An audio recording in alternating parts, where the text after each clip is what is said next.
Merhaba arkadaşlar, kanalıma hoş geldiniz. YouTube'da 3. videom Japonya hakkında. Arkadaşlar bugün sizlere birçok gezginin hayalini kurduğu ancak pahalı olmasından dolayı çekindiği bir ülke olan Japonya'da nasıl daha uygun fiyata gezeceğinizi, daha uygun bütçeye gezebileceğinizi anlatacağım. Arkadaşlar Japonya kültürü, teknolojisi, doğası ve eşsiz yemekleriyle benim için tam bir cennet gibiydi. Japonya pahalı mı? Evet arkadaşlar, Japonya pahalı, fakat endişelenmeye gerek yok. Bugünkü videomda hem cebinizi yormadan hem de Japonya'yı nasıl keşfedeceğinizi göstereceğim. Arkadaşlar bu videomda harika ipuçları paylaşacağım. Fakat videoya başlamadan önce kanalıma abone olmayı, bildirimleri açmayı, videoyu beğenmeyi, yorum bırakmayı unutmayın. Arkadaşlar sizin desteğiniz benim için çok önemli. Bu videoların devam etmem için motivasyon sağlıyor. Haydi başlayalım.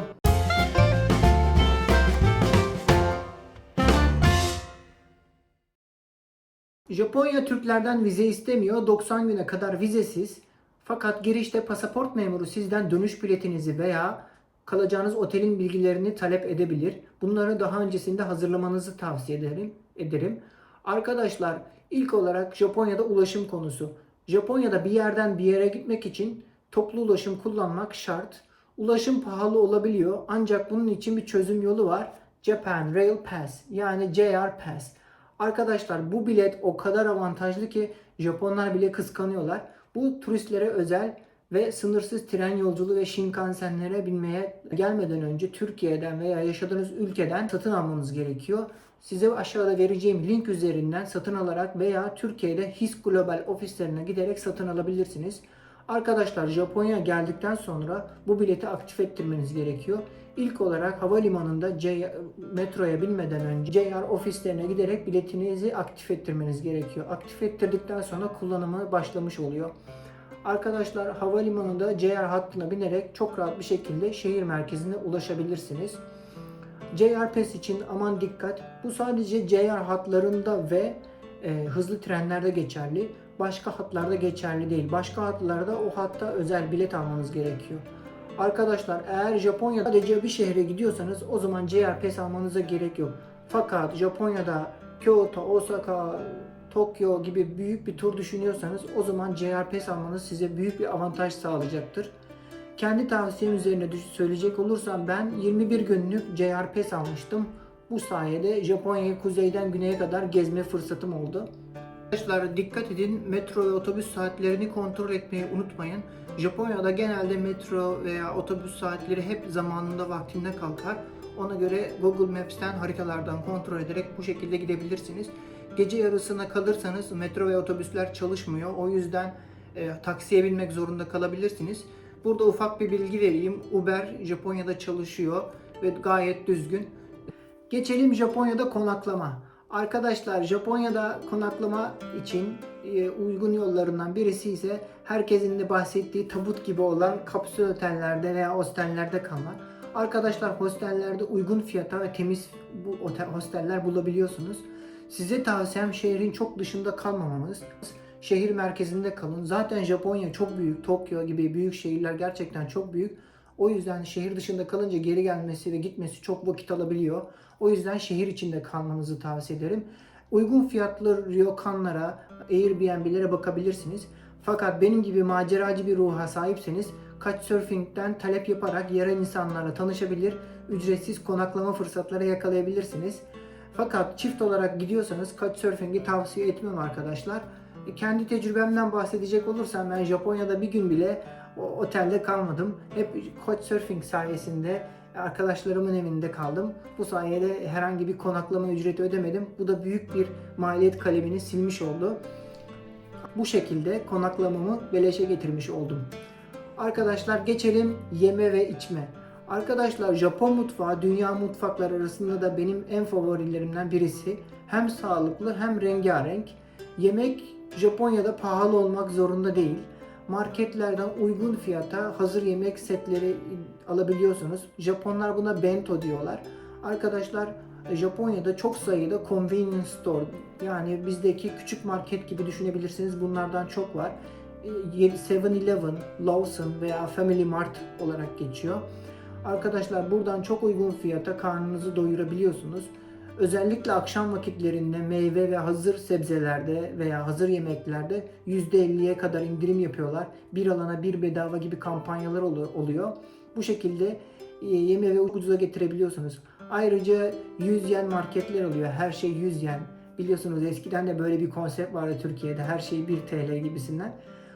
Bu yerlerden çok ucuza atıştırmalıklar alarak gününüzü geçirebiliyorsunuz. Tabii ki ramen, udon, soba, sushi gibi yerel lezzetleri de yemeden dönmeyin arkadaşlar. Bu yemekleri uygun fiyatlara aile restoranlarında veya sokak satıcılarında bulabilirsiniz. Aman domuz etine dikkat arkadaşlar. Tonkotsu dame demeniz yeterli. Bu şekilde içine domuz eti koymazlar arkadaşlar. Japon kültürüne göre yürüyerek yemek iyi bir şey değil. O yüzden yürüyerek yememenizi tavsiye ederim. Izakaya tarzı restorana gitmenizi tavsiye ederim. Bu tarz restoranlarda avantajlı menüleri talep etmeyi unutmayın. Bu şekilde daha ucuza yiyebilirsiniz. Ayrıca Japonya'da tabe hodai yani sınırsız yeme gibi bazı restoranlar var. Bu restoranlarda da süre kısıtlı. Bunları da denemenizi tavsiye ederim. Bu şekilde çok ucuza, çok lezzetli yemekler yiyeceğinizden eminim. Turistik yerler ve ücretsiz aktiviteler. Arkadaşlar Japonya harika turistik yerlere sahip ve bunların birçoğu ücretsiz. Çoğu tapınak ve gezilecek yerlere ücretsiz girebiliyorsunuz. Örneğin Kyoto'da bulunan Fushimi Inari Tapınağı, Tokyo'da bulunan Meiji Jingo gibi ünlü tapınaklara ücretsiz girebiliyorsunuz. Hiç giriş ücreti yok. Para ödeyerek gireceğiniz yerlerin sayısı aslında gerçekten oldukça az. Ayrıca size harika bir uygulama tavsiye etmek istiyorum. Bu uygulamanın ismi Guruwalk. Ben de en son İtalya gezimde fark ettim. Bu uygulama sayesinde arkadaşlar ücretsiz yürüyüş turlarına çıkarak ülke hakkında daha çok bilgi edinebiliyorsunuz. Turlar ücretsiz oluyor. Oradaki yerel rehberler sizinle bir yerde buluşup daha önce rezervasyon yaparak uygulamadan sizinle buluşarak size yürüyerek şehri gezdiriyorlar. Hem şehrin günlük yaşantısı, tarihi, kültürü hakkında size güzel bilgiler veriyorlar. Herhangi bir ücret vermenize gerek yok. Gönüllülük esasına dayanarak istiyorsanız tur sonunda bağışta bulunabiliyorsunuz. Ayrıca şehrin sokaklarını dolaşıp kültürü hissetmek, geleneksel festivalleri izleyerek bütçenizi zorlamadan Japonya'yı keşfedebilirsiniz. Arkadaşlar gitmeden önce size bazı tavsiyelerim var.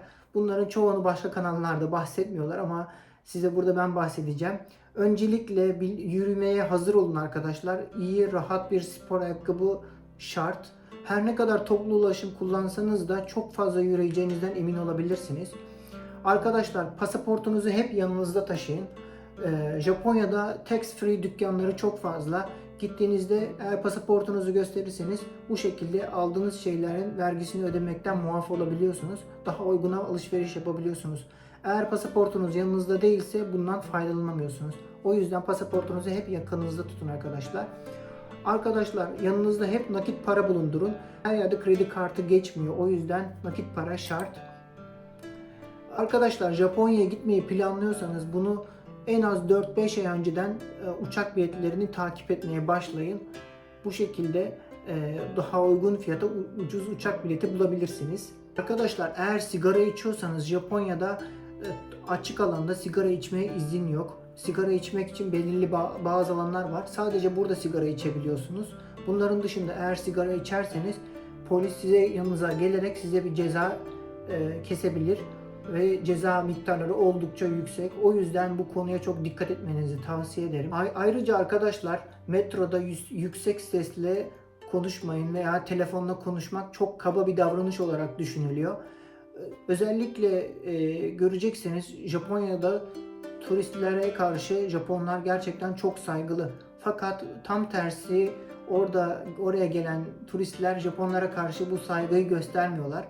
Kurallara uymanızı tavsiye ederim. Bu şekilde oranın kültürüne fayda sağlamış olacaksınız. Bugünkü ipuçlarımız sayesinde Japonya'yı daha uygun fiyata gezmek mümkün.